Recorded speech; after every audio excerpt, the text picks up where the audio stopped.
अब देखिए मैं इस तरह से बना ली हूँ। अब कैसे मैं जोड़ती हूँ बाजू इस तरह से। इसके लिए हम यहाँ टिक लगा लेंगे, दोनों एकदम बराबर पर टिक लगाएं। और यहाँ से मैं शुरू करूँगी इस तरह से, देखिए इस तरह से शुरू करूँगी। यहाँ आधे आधे लेके ऐसे, देखिए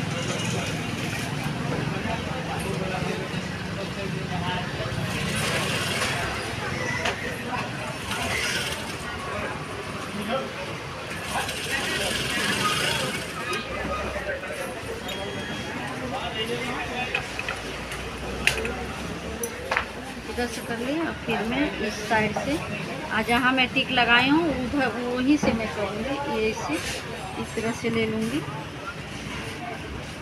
एक सीधा एक उल्टा इस तरह से लेते हैं तो अच्छी बढ़ती है। अब देखिए